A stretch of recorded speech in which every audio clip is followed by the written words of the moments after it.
Still very much a fluid situation, but we mentioned earlier, Martin mentioned about the fighter jet that had been shot down. Just a little bit more details. A Turkish F-16 fighter jet apparently shot down a helicopter which was being used by the people behind this coup. So a very difficult situation at the moment. Let's speak to Oz Kataji, who is a journalist in Istanbul. Oz, a fluid situation. Bring us up to date about what you know.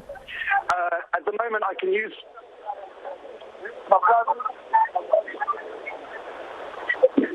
Oz, we're struggling to hear you. Can you hear me? Just bring us up to date. Whereabouts are you in Istanbul?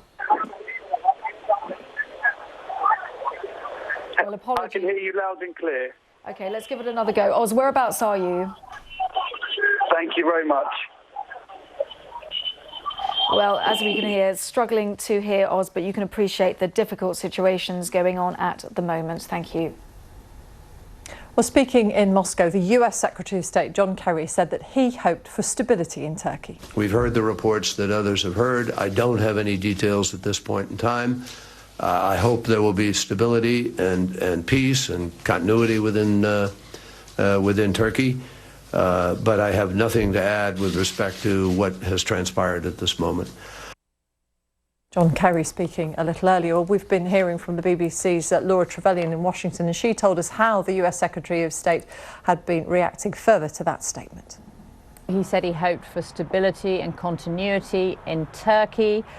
He said it would be inappropriate to comment on the developments, but he, of course, expressed hope that this key NATO ally for the United States and strategically important member of the coalition fighting Islamic State would remain at peace. Now, the White House is monitoring the situation. President Obama has been briefed, we're told. We're told he's going to continue to receive regular updates through the night on exactly what's happening. Now, the US State Department has told US citizens who are in Turkey that they should not go to the embassy, the US embassy or the US consulate. They've been warned against doing that. And one other development that is worth noting is that some of the reporting out of Turkey has factions within the Turkish government saying that it's factions in the Turkish military loyal to the cleric Fethullah Gulen who are supposedly behind this coup. Now, this is potentially very awkward for the United States because Fethullah Gulen, who was once an ally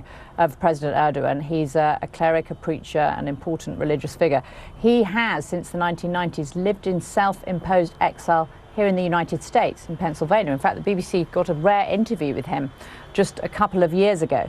So if indeed this turns out to be the case, and President Erdogan was talking about the parallel structure, which he said has been created, which is a phrase that Turkish officials often use when they're talking about Fethullah Gulen. So that another development here. But of course, key for the United States, which has troops, US troops are allowed to use Turkey's military bases because it's in NATO, because it's a part of the coalition in the fight against Islamic State. There is a tremendous amount of US military kit there in Turkey, and if this does turn out to be a coup, that presents a challenge for the United States. Laura Trevelyan, and just one extra note there from John Kerry saying that in a phone call with the Turkish Foreign Minister, he emphasised the United States' absolute support for Turkey's democratically elected civilian government and its democratic institutions. Well, Yavuz Baydar is in Istanbul and he joins us now live via webcam. And Yavuz is the founder of the Platform for Independent Journalism. Yavuz, thank you very much for joining us. What have you been able to see and hear from your home? Well, as stories started developing, I happened to pass the northern bridge, the second bridge, not the bridge that was sealed in the first place, the second one. And I saw very many tense plainclothes or uniformed policemen running about with walkie-talkies. The traffic was jammed, unusual, and it stopped at times. Otherwise, things seemed very calm at that moment. But now I'm talking to you as I hear prayers at this hour, very, very unusual, unheard of in Turkish history, one after another, calling people out to the streets still. That is what seems very unusual. And I hear gunshots from a distance at times. That's what I've been witnessing from home. Which are the radio or TV stations which are the most reliable for an accurate picture of what's happening in your country? You really have to zip through. The TRT, the state broadcaster, was seized at one point of time, and there was this communique being read by somebody, and then it went black. Otherwise, the private TV channels were basically airing President Erdogan and very many government ministers. And lately, just before I was coming to this interview, I heard main opposition leader Kemal Kılıçdaroğlu coming out in favor of democracy and continuity. And it is really a blurred picture still. It's in flux, and it is very hard for us to get the full sort of bird-eye picture of what's been happening. And apparently the situation in Ankara, in the capital, is far more tense than what appears to be in Istanbul. Many commentators we've spoken to have described the divisions in the military, the divisions in civil society over what's been happening politically in Turkey in recent times. How much of a shock to you is what we're seeing unfold tonight? Not a shock at all.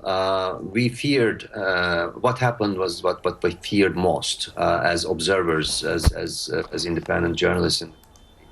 Polarization and also divisions in society, in the state institutions, between the political parties and their supporters have been developing every day. And Turkey today is a sharply, acrimoniously divided society, and also where violence has spread considerably in the past 12 months since the new front again opened against the PKK, but affecting mainly the Kurds in the southeast. Also bringing a lot of casualties. A lot of citizens lost their lives, more than 1,500 from all sides. And this has brought the tensions to the surface. And also criticism to the AKP government about mismanagement has become very apparent. But what happened, I think, most importantly, is that the state institutions, such as part of judiciary and also lately the military, started to become self-damaging. And what we see tonight, what we have been witnessing as developing story tonight is part of that story. But unfortunately, it is the one that means historic disruption. Again, very dramatic development, whose outcome, as Sir David Logan a few minutes ago said, whose outcome will be very damaging, no matter which side comes out winning. Turkey will be, a lot of things will be different from tomorrow on in Turkey, and that will not be speaking for the better of the future for the country. Yavuz Baydar, founder of Platform for Independent Journalism. Thank you very much for talking to us. Well, as we get international reaction coming into what is happening in Turkey, President Obama has said that all parties in the country should support the democratically elected government, should show restraint. And we also have some information. The Turkish commercial television station NTV is saying that a government military fighter plane, something that we have mentioned, but it's now being confirmed or reiterated by Turkish commercial television, saying that a fighter plane has shot down a helicopter which was being flown by forces involved in the coup over the capital, Ankara. But just returning to what President Obama said, all parties should support the democratically elected government. Let's bring Michael Stevens in on this, the research fellow for Middle East Studies at the Royal United Services Institute, because of course, Michael, regardless of what you think of President Erdogan, this was a democratically elected leader. It was. It's been an unstable 12 months in Turkish politics. We've had 2 elections, one in which the ruling party didn't do so well and one in which they did a lot better, primarily after a civil war started between the Turkish state and the PKK again, in which President Erdogan has basically put himself forward as the strongman that can solve the problems in Turkish politics, and that has led people to support him again. So now that we've had basically in 2016 an extended period of instability, that platform that he put himself forward on is clearly under some question. Now, of course, look, the Americans are going to have to say, we support the democratically elected government of so and so, because that's what the Americans would do. Because if they were in exactly, you know, I mean, that would set off all sorts of horrid precedents across the world. But at the same time, I'd be lying to you if I said there aren't some people in the American government that would be looking at this thinking, well, he got his comeuppance, didn't he? He's been leading the country to rack and ruin, and we've been unable to talk to him in a balanced, fair manner. It's been more difficult to maintain a relationship with the Turks of late, and they've caused us some problems, not only in terms of bilateral relationships, but in terms of their relationships with the Europeans and our European allies, but also in the fight against ISIS. And if you look at the region as a whole, the US looks at the fight against ISIS as the primary issue of the region that it has to solve, and Turkey, until recently, was not really fully on board with that. So there have been some problems, and I think that now that particular question will be something that Washington looks at very closely. Will this affect the Turkish fight against ISIS? Will this backslide? You say not fully involved, not fully supportive of the fight against ISIS, but Turkey has been completely overwhelmed in terms of the refugee crisis. Arguably, they haven't had the support from the West that perhaps they should have had. No, I think that's a very fair point to make. I mean, Turkey has had to deal with over 2 million refugees coming into its territory, and of course very many more making the trip across towards Greece and the perilous trip to Europe. And of course we also know that in the face of many sustained periods of ISIS activity, there have been many Turkish civilians which have been killed as a result of ISIS. But we have to go back a couple of years and say that Turkey's position on the Syrian conflict allowed over 20,000 individuals to move into Syria through Turkish land borders to bolster the forces of the Islamic State. Now, did the Turks do enough when it mattered? The answer is no. Are they taking the threat of ISIS seriously? Yes, they are at this period of time. But I think it's fair to say, and I don't think it's an unfair accusation to say that they could have done an awful lot more 2 or 3 years ago when the Islamic State was gaining in strength.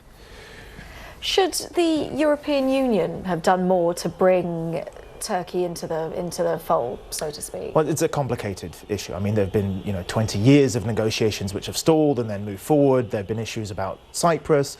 Now there were issues about refugees, and of course, what you saw in particular was the relationship between Turkey and Germany in particular coming under some strain, partly because the president was using, I think, the refugee crisis as a way of building some political capital against the Europeans to be able to get freedom of movement for Turks and visa restrictions lifted against Turkey. But that's not played in his favour. And if you look at the Brexit vote, for example, in Britain, the Turkish issue came up. And it was a very, very powerful issue for those people that were saying, hang on, one of the reasons that we want to leave Europe is because of these Turks and the way that they're managing their border control processes and the fact that they're pushing for freedom of access. So regardless of what you think about that issue, this was playing particularly on the right wing of European politics, and it didn't play in Erdogan's favour. So ultimately some of his gambles backfired.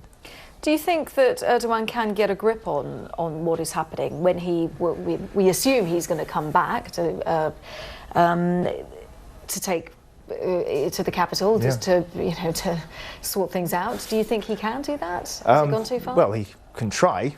Can he succeed? I don't know. It depends how much of the military is with him. It depends if he's able to land his plane either in Ankara or Istanbul, or if he can do it in a regional airport and then make his way via land towards the capital. But he has to get to the capital. He has to get to where the institutions of state are. He has to get control over the TV stations, over newspaper outlets. If he can't do that, he can't get his message out, and he's limited to FaceTime, as we saw. And you know, the all-powerful president talking to his people through FaceTime isn't exactly inspiring of confidence, is it? So, you know, this will develop over the next 24 hours. We shall see what happens. But if the coup is as well orchestrated as it appears to be, then he's going to struggle. OK, Michael, well, thank you very much. I'm sure we're going to talk to you throughout the evening, but Michael Stevens, for the time being, thank you. Thank you.